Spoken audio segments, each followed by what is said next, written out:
Bismillahirrahmanirrahim. Assalamualaikum warahmatullahi wabarakatuh. Wassalatu wassalamu ala asrofil anbiya'i wal mursalin wa ala alihi wa ashabihi ajma'in.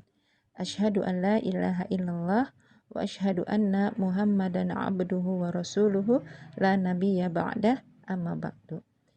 Alhamdulillahirabbil alamin. Ibu-ibu rahimakunallah, akhwati fillah yang disayangi oleh Allah, kita sudah sampai di detik-detik terakhir Ramadan kita tahun ini. Hari ke-24, masih ada waktu kita untuk mengejar menunaikan sekian banyak amal solih yang dengannya semoga Allah mengkaruniakan Lailatul Qadar kepada kita semua jamaah kultum Ramadan kali ini. Semoga Allah mudahkan, semoga Allah istiqomahkan, semoga Allah mampukan, dan semoga Allah berikan kita semangat terus untuk meningkatkan amal soleh kita di detik-detik terakhir Ramadan kali ini. Dan semoga Allah masih memberikan nikmat umur, usia, serta kesehatan kita di tahun depan untuk dapat menikmati ibadah di bulan Ramadan. Alhamdulillahirrabbilalamin, ibu-ibu jamaah rahimakunallah, akhwati fillah semuanya. Kultum hari ini akan saya sampaikan tentang adab berdebat.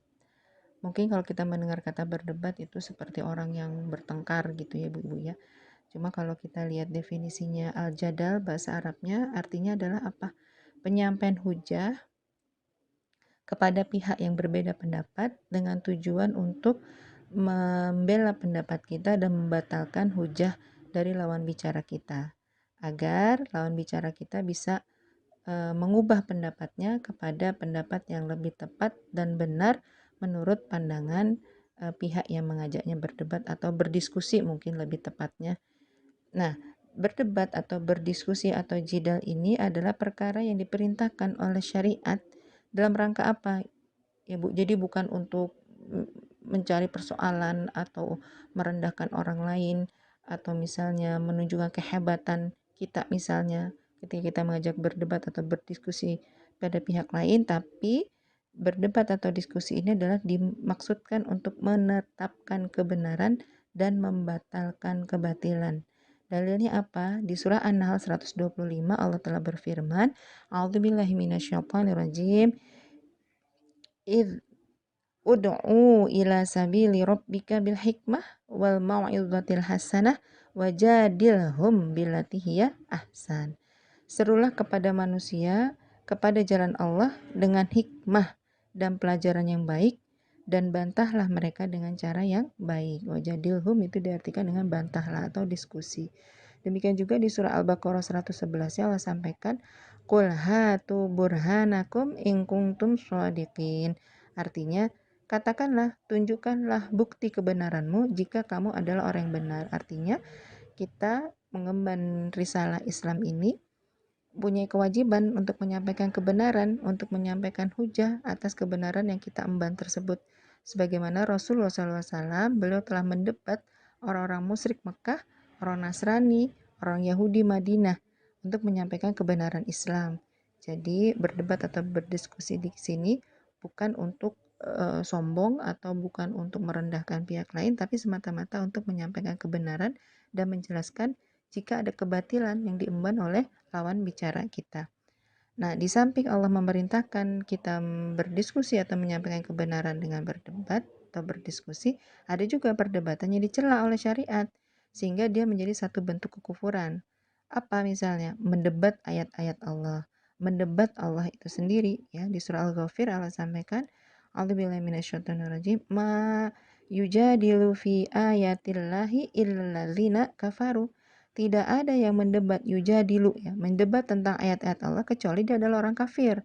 Ya, jadi memperdebatkan tentang Allah atau ayat-ayat Allah itu terkategori sebagai kekufuran. Demikian juga di ayat yang lain, alladzina yujadiluna fi ayatillahi bighairi sultan atahum kabura maqtan 'indallahi wa 'indalladzina amanu. Yaitu orang-orang yang mendebat ayat-ayat Allah tanpa alasan yang sampai kepada mereka. Amat besar kemurkaan bagi mereka di sisi Allah dan di sisi orang-orang yang beriman. Artinya kalau ada orang yang mendebat ayat-ayat Allah, pasti akan ada kemurkaan di kita, gitu ya. Kayak beberapa waktu yang tahu, berapa tahun yang lalu ada yang menistakan Al-Quran, gitu ya. jangan mau dibohongi dengan Al-Qur'an gitu ya Bu ya. Atau misalnya orang-orang hari ini yang mengingkari hukum-hukum Allah, hukum-hukum hudud Allah ya, dengan dalih hak asasi manusia. Mereka bisa jadi terkategori kepada orang-orang yang mendebat ayat-ayat Allah gitu ya. Nah, orang kufur itu dia pasti berdebat untuk mengingkari kebenaran, ya, bukan untuk membenarkan kebenaran. Sementara kalau orang yang ingin mencari kebenaran, pasti berdebatnya dia itu untuk memastikan kebenaran dan melenyapkan kebatilan, gitu. Di surah Al-Ghafir Allah juga sampaikan, wajadalu bil batili liyudhibu bihil haq. Mereka membantah dengan alasan yang batil untuk melenyapkan kebenaran dengan yang batil itu. Nah, berarti kan ada ya orang berdebat untuk membenarkan kebatilan. Nah, kita sebagai pengemban kebenaran harusnya lebih semangat lagi untuk menyampaikan kebenaran itu dengan dalil, dengan hujah, dengan narasi yang bisa meyakinkan pengemban kebatilan itu mau meninggalkan kebatilannya untuk kembali kepada kebenaran. Nah, selain ada yang tercela, ada juga debat yang makruh karena dia mendebat kebenaran setelah jelas dan tampak dia sebagai sebuah kebenaran. Ya, di surah Al-Anfalnya Allah sampaikan, yujadilunaka fil haqqi ba'dama tabayyana ka'annama yusaquna ilal maut wa hum yanzurun.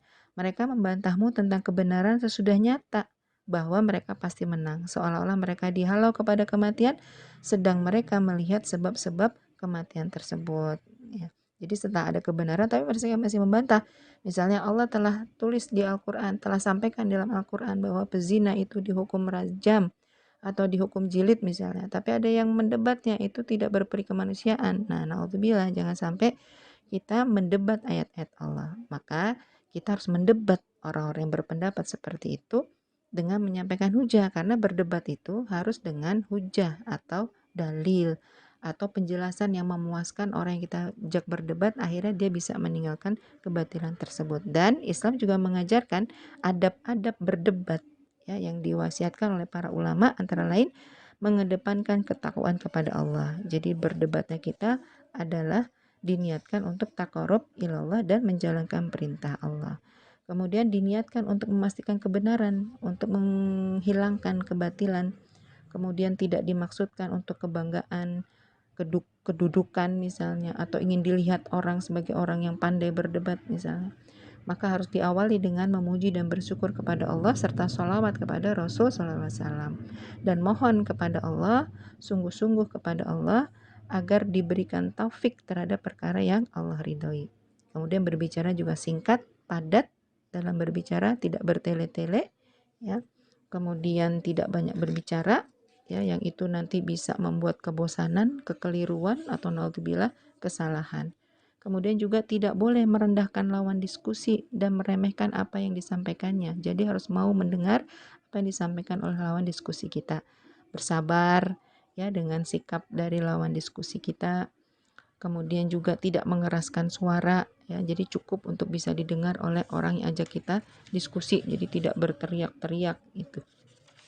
Demikian juga tidak boleh merasa rendah dalam menerima kebenaran ketika ketika berdiskusi atau berdebat dengan lawan diskusi kita, ternyata ada kebenaran di lawan bicara kita, maka kita harus dengan rendah hati menerima kebenaran itu setelah yakin bahwa itu kebenaran yang Islam ajarkan. Dan juga tidak boleh tuh kita berdiskusi dengan orang yang meremehkan ilmu ya, atau orang yang meremehkan ahli ilmu. Jadi kata Imam Malik, termasuk merendahkan dan meremehkan ilmu jika seseorang itu membicarakan ilmu di hadapan orang yang tidak mentaati ilmu itu. Naudzubillah. Jadi kalau kita ketemu dengan orang-orang yang meremehkan ilmu ya, meskipun ada kebatilan pada dirinya, sebisa mungkin kita sampaikan, tapi dia masih mendebat juga, ya tinggalkan saja. Nah, demikian ibu-ibu. Semoga kultum kita hari ini bisa bermanfaat buat kita semua. Mohon maaf kalau terlalu panjang, melebihi dari waktu yang ditetapkan. Semata-mata ingin menyampaikan bahwa Islam juga mengajarkan kita untuk berdebat atau berdiskusi demi untuk menyampaikan kebenaran dan menghilangkan kebatilan. Hadanallahu wa iyyakum ajmain billahi taufik wal hidayah. Assalamualaikum warahmatullahi wabarakatuh.